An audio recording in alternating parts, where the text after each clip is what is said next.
Welcome to This Explainer. Today, we're unpacking a truly epic narrative. We're talking about a story where the stakes literally could not be higher. We're looking at a critical make or break moment in a massive mythological war. It's not just about swords and battlefield combat. No, this is all about deception, intense psychological traps, and just absolute unwavering duty. Let's dive right in and uncover the truth behind this crazy, unexpected detour. So, think about this for a second. Why on earth did Hanuman fight a crocodile when the real war was happening miles away on the battlefields of Lanka? It immediately feels kind of out of place, right? Like a totally jarring shift in the narrative. You've got this colossal, earth-shaking war raging on one side, and then, suddenly, our hero gets diverted into a random skirmish in a lake?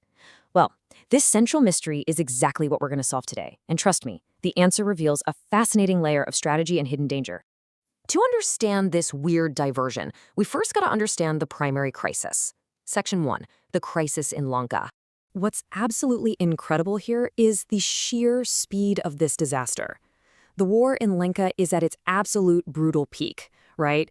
Suddenly, Meghnad fires this devastatingly powerful arrow, and bam! Lakshman is struck down. He falls unconscious. The source text describes this immediate, overwhelming wave of anxiety and sorrow. Every single second counts here.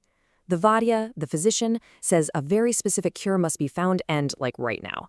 And look at step 4. Hearing this, Hanuman doesn't waste a single moment. Without a second thought, he takes off into the sky to retrieve the life-saving medicine. The dominoes fall so incredibly fast here, creating just an atmosphere of absolute heart-pounding urgency. But, as we know, action causes reaction. As Hanuman leaves, the enemy makes a move. Section 2. Ravana's desperate plan. So word reaches Ravana that Hanuman is off to find the cure. And Ravana, he instantly panics.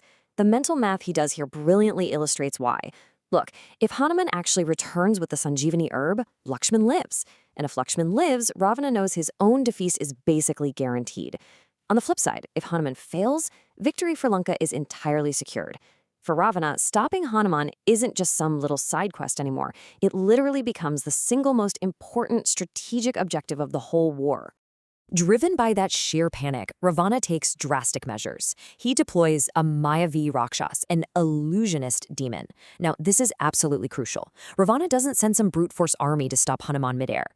He knows Hanuman's strength, right? That wouldn't work. Instead, he sends a deceptive entity.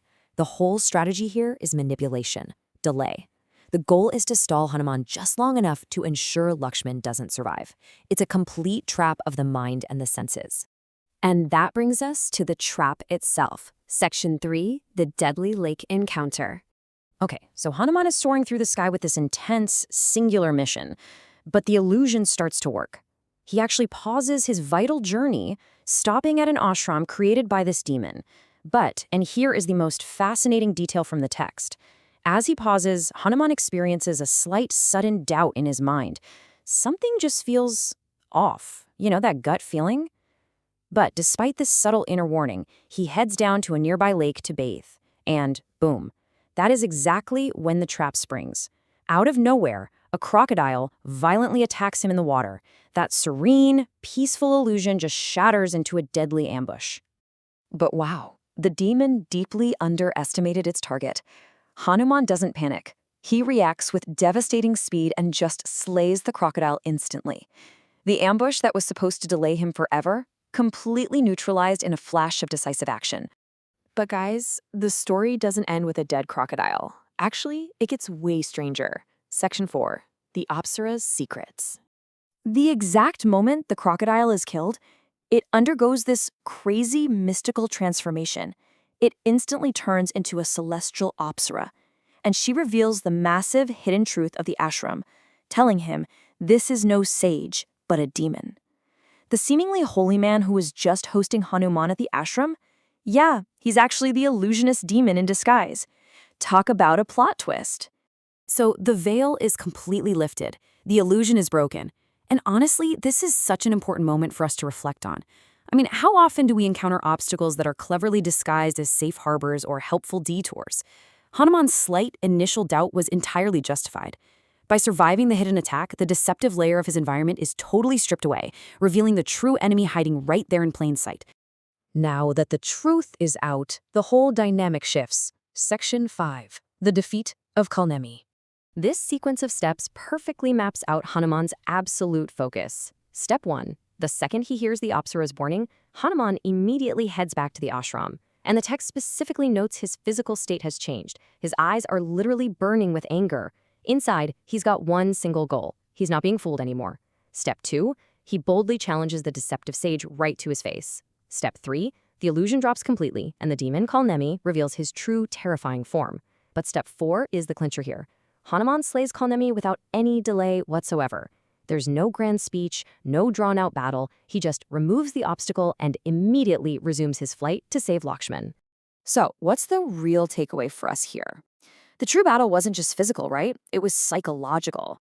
The core lesson is the absolute necessity to overcome hidden obstacles so we can maintain our focus.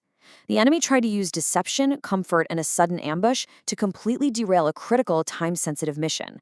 But by staying tuned to his intuition, swiftly dealing with the ambush, and then decisively removing the root cause of that distraction, Hanuman protected his ultimate goal. Which brings us to our final thought for today. What are the hidden illusions distracting you from your ultimate mission? We all have our own Lanka, our grand ultimate goals. But we also all face our own Kalnemis, those hidden traps, the comfortable detours, the deceptive distractions that seem totally harmless but are actually designed to stall our progress. I really want you to think about what those illusions are in your life right now. How quickly can you recognize them for what they truly are? Thank you so much for joining me in this explainer, and hey, keep your focus sharp.